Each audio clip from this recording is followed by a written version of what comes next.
Cintailah Nabi, jangan kau lupai. Sayangilah Nabi, jangan kau hianati.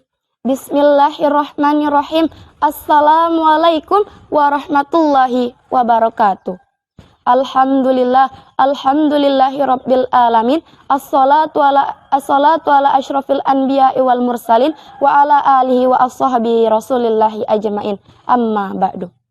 Sanak-sanak IKTV dimanapun kalian berada. Sekarang ini di televisi maupun internet menyiarkan beberapa program. Contohnya Indonesia Idol, ada juga American Idol, dan ada juga World Idol.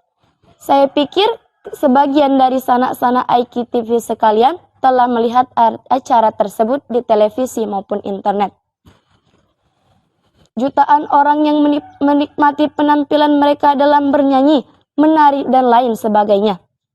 Dan bagaimana dengan kita, wahai saudara-saudaraku? Apakah kita termasuk orang yang mengidolakan idola palsu itu? Bagi saya itu tindakan yang bodoh. Karena apa? Karena jika kita mengidolakan orang lain selain Nabi Muhammad SAW dengan mengikuti gaya hidupnya, mengikuti ideologinya dan pemikirannya, tidakkah kita ingat bahwasanya Allah Subhanahu wa taala telah menjelaskan kepada kita dalam surah Al-Ahzab surah ke-33 potongan ayat 21 halaman 420 barisan ke-12 yang berbunyi, A'udzu billahi minasyaitonir rajim. Bismillahirrahmanirrahim. Laqad kana lakum fi Rasulillahi uswatun hasanah. Shadaqallahul azim. Yang artinya terdapat suri tauladan yang baik bagimu dalam diri Rasulullah. Surah Al-Ahzab potongan ayat 21. Nabi Muhammad SAW adalah satu-satunya idola dan suri tauladan kita.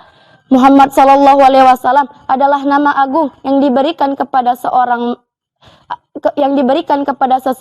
yang termulia yang pernah diciptakan oleh Allah Subhanahu wa taala.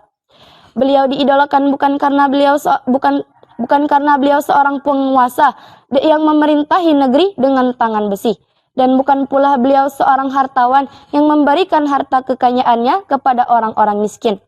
Akan tetapi beliau adalah orang yang mendapatkan wahyu dari Allah Subhanahu wa taala.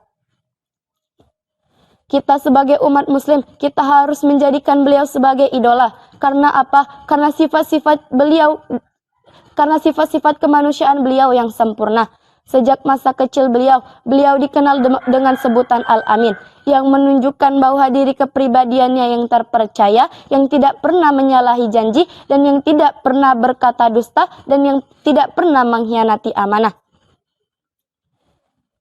Nabi Muhammad SAW telah berhasil mengubah kondisi masyarakat yang dulunya sangat buruk dan sekarang menjadi masyarakat yang ideal.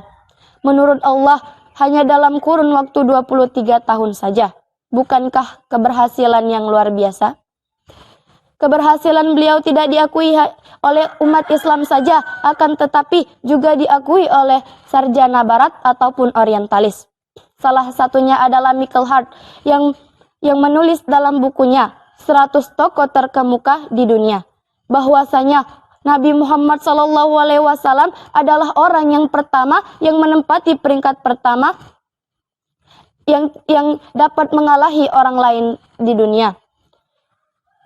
Dan menjadikan beliau sebagai idola berarti mencintainya, mengerjakan sunnah-sunnahnya, dan berjuang untuk menegakkan agama yang diajarkannya.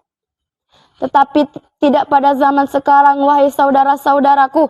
Jangankan idol luar negeri, bapak-bapak yang sudah tua tetapi cuannya banyak saja mereka idolakan. Apalagi idol luar negeri yang tampan-tampan dan hartanya yang menawan. Dan pemuda pada zaman sekarang tidak menyadari bahwa dunia sudah mulai tua. Mereka sibuk dengan dunia mereka sendiri, sibuk memainkan HP mereka, dan sibuk mencari lowongan pacar di mana-mana. Sampai-sampai idol luar negeri pun mereka jadikan pacar haluannya. Na'udzubillah summa na'udzubillahi min zalik. Dan pikiran anak muda zaman sekarang tidak untuk sekolah yang benar, dan tidak untuk mencari pahala yang banyak agar masuk surga. Akan tetapi pikiran mereka sekarang adalah mencari cara bagaimana mereka bisa bertemu idola mereka. Astagfirullah.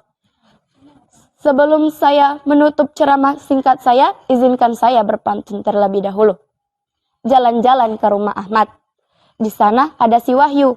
Cintailah Nabi Muhammad dan singkirkan idola palsu. Pagi-pagi ke rumah Bu Ani, pulang ke rumah melihat maling. Saya Sabila Natacha Ramadhani, calon penerus bangsa dari Penanding. Assalamualaikum warahmatullahi wabarakatuh.